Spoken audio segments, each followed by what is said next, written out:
Eh bien bonjour mes amis, je suis très heureuse de vous retrouver pour votre tirage général. Alors ceux qui me découvrent, soyez les bienvenus, cette chaîne est bien évidemment la vôtre.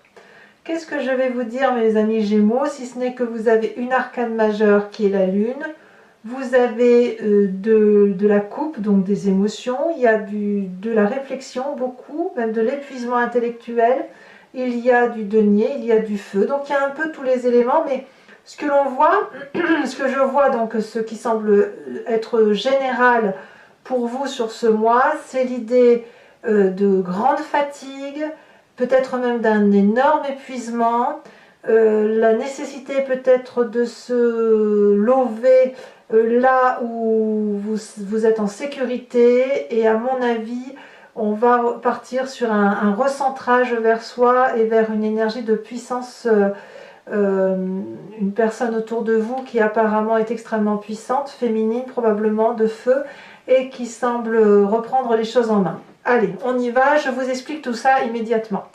L'énergie qui va circuler, c'est que vous allez avoir ce sentiment de faire des sacrifices. Vous sacrifiez une situation, soit vous quittez, soit vous êtes trahi, soit vous donnez de votre personne pour quelque chose qui n'a plus lieu d'être ou qui ne peut être, mais en attendant, vous avez clairement conscience de ce qui se trame autour de vous, de ce que ça implique et de ce que vous allez donner de votre personne. Donc là, c'est vraiment, ça peut être qu'un sentiment, ça peut être aussi une réalité. La 10 d'épée, elle dit qu'on perd une bataille, qu'on est fatigué, qu'on a trop donné, c'est le burn-out intellectuel, c'est l'épuisement.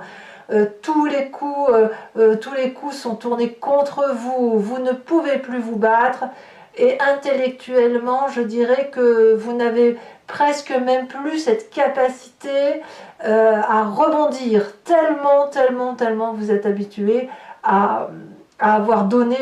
Donc là, à mon avis, ça va certainement parler à ces Gémeaux qui ont des petits coups de mou. Alors, on va tout de suite voir pourquoi dans votre environnement. Dans votre environnement favorable, aussi curieux que ce soit, vous avez la 9 d'épée. Il y a une surcharge de responsabilité que vous fuyez. Ça y est, vous avez compris que vous ne pouvez plus entendre ce que certaines personnes ont à vous dire, les moralisateurs, et vous tournez le dos à tous les conseils qui pourraient vous être apportés, puisqu'il y a eu trop de difficultés à porter sur les épaules. Vous avez fait du mieux que vous pouviez, vous tournez le dos, et ça vous est favorable.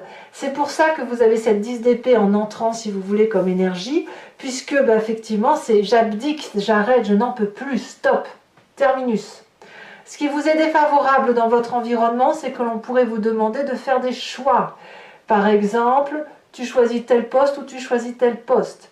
Est-ce que le Gémeaux, qui a l'habitude de papillonner, est en mesure de faire ses choix?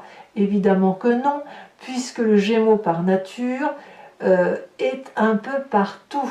Regardez, ici, ces 7 coupes, elles sont effectivement séparées. Dans l'une, vous avez les émotions, dans l'autre, vous avez le trésor, dans une autre encore, vous avez la famille, encore dans une autre, vous avez le foyer. Mais tout ça, ça forme un tout que vous ne pouvez pas choisir, ou que l'on vous demande de choisir alors que ça vous est impossible, puisque tout ça, vous y tenez. Donc, évidemment, ça prend du temps. Ça peut être aussi une situation du passé qui remonte à la surface et que vous devez analyser objectivement et que vous avez du mal à analyser tellement vous avez été trompé par l'environnement. Et peut-être même que le fait de devoir vous regarder, vous poser et ne penser qu'à vous, c'est déjà un sacrifice pour vous. Alors, qu'est-ce qui se passe dans votre présent? Et là, c'est extrêmement important parce que c'est, à mon avis, une carte majeure. Nous avons l'As de coupe. Vous avez un renouveau sentimental, émotionnel, amoureux, vous le voyez comme vous voulez, qui est naissant. Ça peut être la naissance d'un enfant, effectivement. Ça peut être un nouveau travail qui se met en place, un nouveau projet. vous fuyez des responsabilités pour autre chose de plus fluide, de beaucoup plus doux. Ça peut être aussi une nouvelle relation qui vous fait comprendre que votre relation d'avant était toxique. C'est possible aussi. Quoi qu'il en soit, c'est de la douceur. Donc il est possible aussi que le fait d'abdiquer et de dire stop, c'est probablement pour certains d'entre vous parce que vous avez trouvé un échappatoire qui vous égaye et qui vous rend heureux. Alors allons voir ce qui se passe dans votre inconscient. Dans votre inconscient, on a la 5 de denier. La 5 de denier, elle va nous parler d'une forme de rupture. Vous voyez, votre rupture n'est pas que physique, elle n'est pas que matérielle, elle se fait également au plus profond de vous. C'est ça aussi qui est difficile pour vous les Gémeaux, parce que comme vous êtes une entité un peu divisée, eh bien, la nécessité de vous recentrer sur vous, c'est déjà un sentiment de sacrifice. Et là, inconsciemment, vous êtes déjà dans une espèce de séparation. Peut-être que ce choix qui est difficile pour vous, vous le vivez inconsciemment en même temps que vous le vivez dans votre environnement.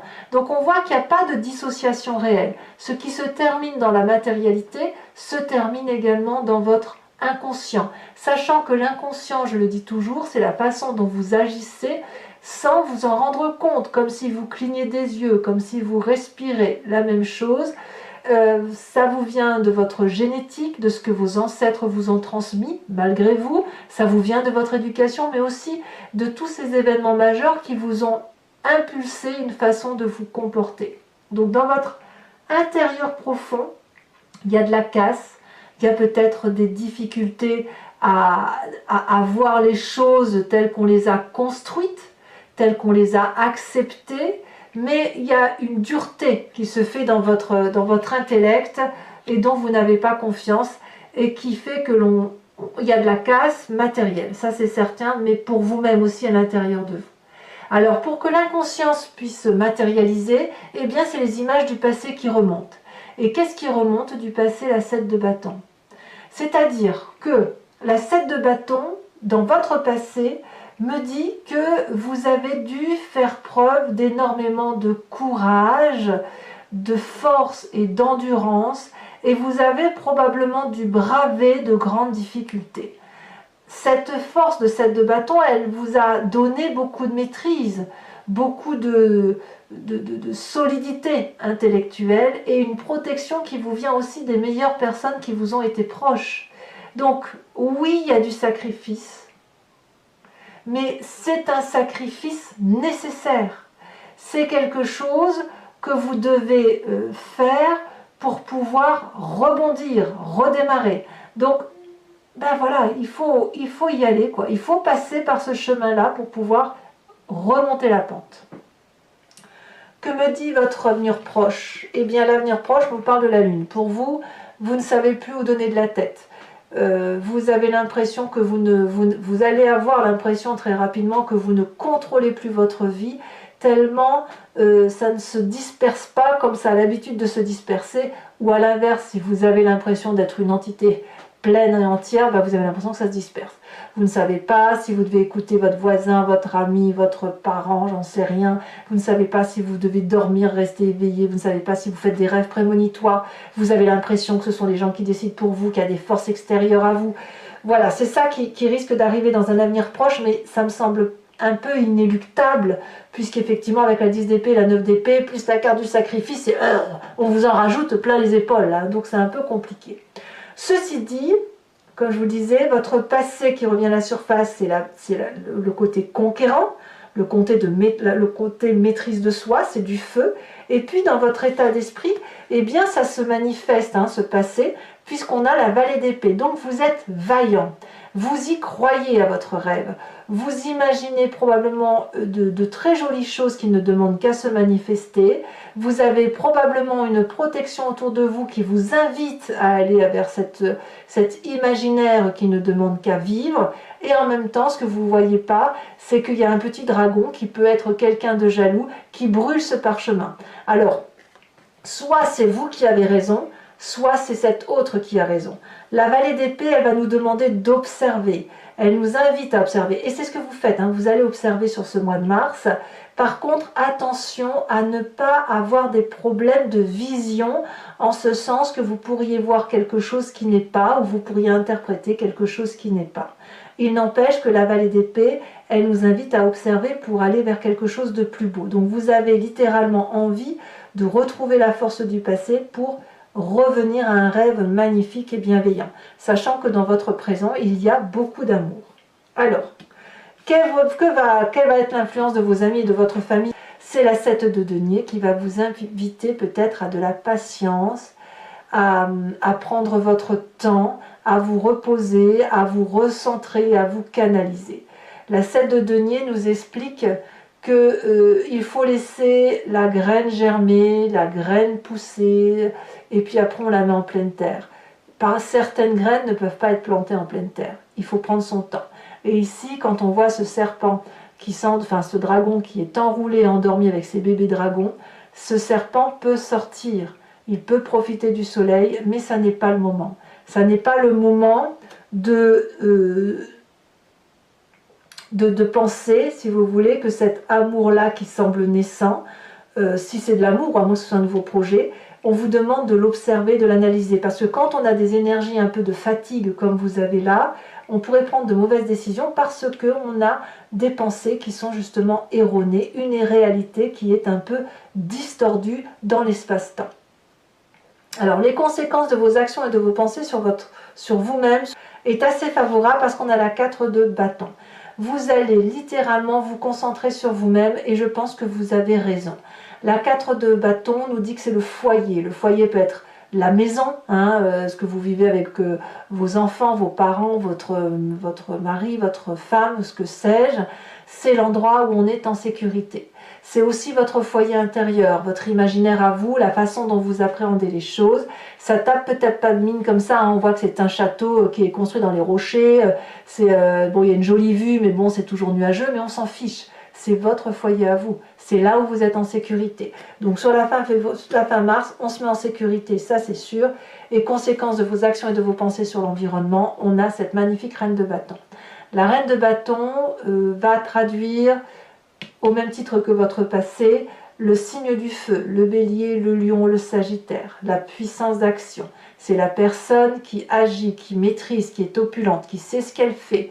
La reine de bâton, elle contrôle son histoire, elle a vécu suffisamment sagement et c'est celle qui est généreuse. Donc, allez vous appuyer, c'est malheureux à dire, mais sur cette reine de bâton que vous connaissez dans votre environnement, parce que c'est elle qui va avoir la clé pour vous redonner, si vous voulez, de l'énergie positive, pour de redémarrer et aller vers votre mois à vous. N'oublions pas que vous, c'est quand même le mois de mai et juin.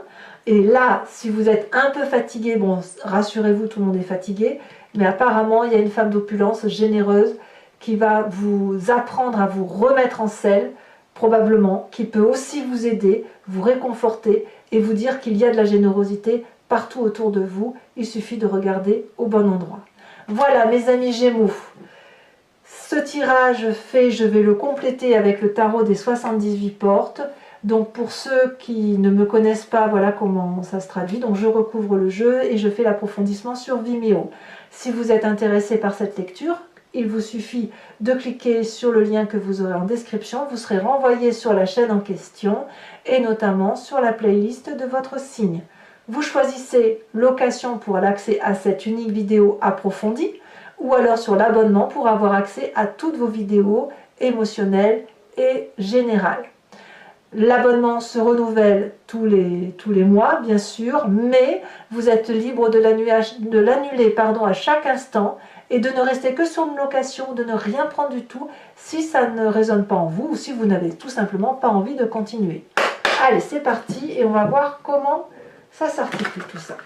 Alors sur Vimeo, je peux aussi rajouter des cartes et puis sachez que cet approfondissement parfois permet d'avoir des précisions, mais aussi quelquefois de changer un peu la lecture des cartes si jamais effectivement tout ne résonne pas en vous et s'il y a lieu d'avoir des précisions tout simplement. Allez, pour mes amis Gémeaux. Qu'est-ce qu'on a sur cette 10 d'épée?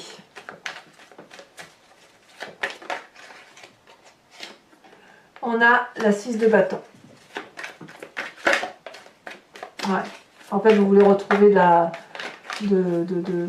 la reconnaissance, en fait. Hein. On a besoin là. Hein. Événement favorable, 3 d'épée. Ouf, vous avez ouvert l'œil. Hein. Fichtre. Événement défavorable.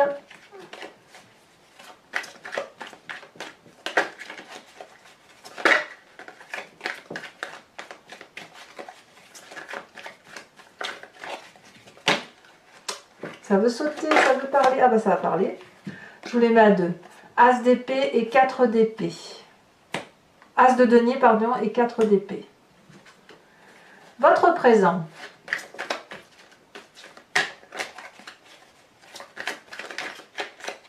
Elle a sauté.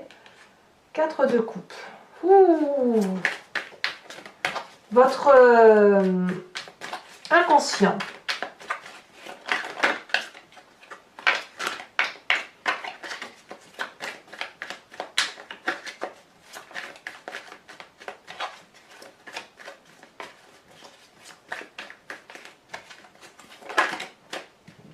De denier, ouais. Donc là, on a quand même 2 cartes identiques sur votre approfondissement, ce qui prouve bien que cette énergie de cassure, de brisure, d'avoir besoin de l'aide de l'extérieur, elle est très très présente à l'intérieur de vous sans même que vous en ayez conscience. Hein. Alors j'approfondirai certainement, je vais en mettre une tout de suite, hein, pour que vous sachiez quand même. On met la carte tout de suite. Ici, qu'est-ce qu'on a? La 8 de denier. Vous risquez d'avoir besoin de revenir aux sources. Hein. Ouais, pour vous réénergiser, il va falloir revenir à la base. Hein. Votre passé, on a la papesse avec la 7 de bâton. Oui, bien sûr, vous ne manquez pas d'imagination, ça c'est sûr. Votre futur avec la... Eh ben, on a la justice et la lune. Je comprends. Votre inconscient, votre état d'esprit, donc là vous avez conscience, valet d'épée et 2 de coupe. Ça ne me surprend pas, hein, parce que quand dans votre présent vous avez cette nouvelle émotion, il se peut que dans votre état d'esprit vous avez envie de partager quelque chose de doux. Hein. Votre famille et vos amis vous parlent de 5 de coupe. Des conséquences de vos actions et de vos pensées sur vous-même. On a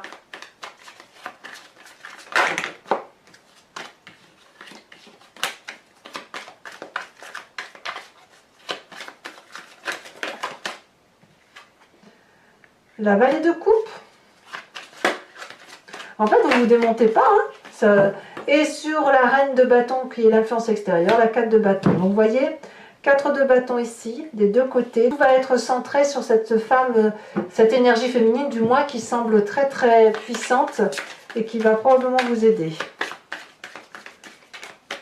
Alors, il se peut aussi que vous ayez ce feu-là en vous, hein, que vous ayez... Je remets une carte de l'oracle bleu. On a la loi. Eh oui. Aïe, aïe, aïe, aïe, aïe, aïe. Bon. C'est pas forcément du mauvais. Toujours pour ceux qui me suivent sur Vimeo, je vous invite à réfléchir à une question précise, alors plus ou moins précise, et je vais y répondre avec le grand jeu de Mademoiselle Lenormand, sachant que votre question ne doit pas attendre une réponse oui-non. Ce ne sera pas ça, ce n'est pas ce jeu-là qui permet de répondre comme ça, mais plutôt, qu'est-ce qui va m'arriver si j'emprunte tel ou tel chemin de vie? C'est ça, pour avoir une vision un peu plus éclairée.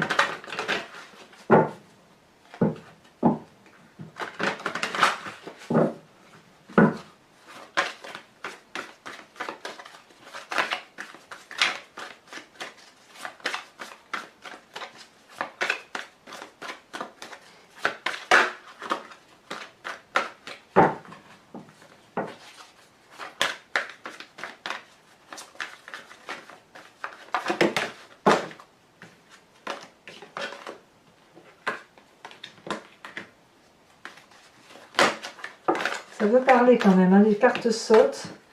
Pourquoi 3? Il y en a 2, donc je peux les mettre. 3 de trèfle et roi de cœur. Vous vous présentez comment?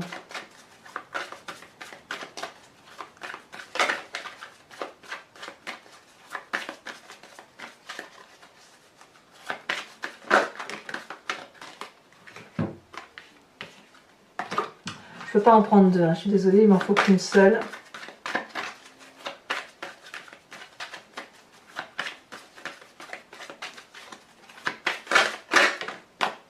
La 2 de pique. Et enfin les deux prochaines cartes. Il y en a 3. Pourquoi elles sautent par 3 chez vous là cette fois-ci? C'est curieux ça.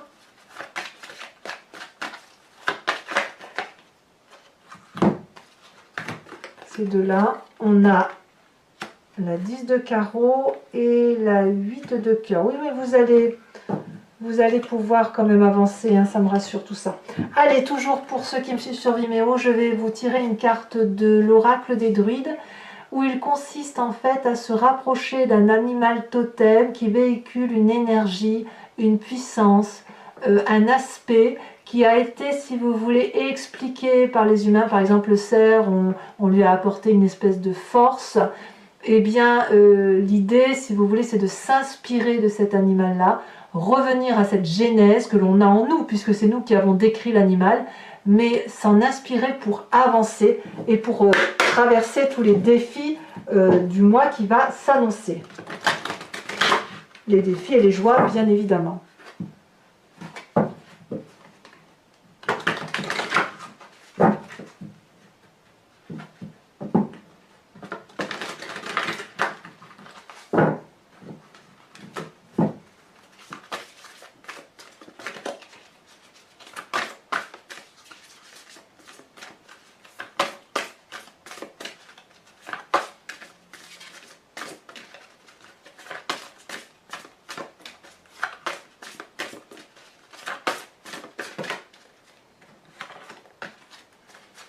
Alors une carte pour mes Gémeaux, pour l'animal totem.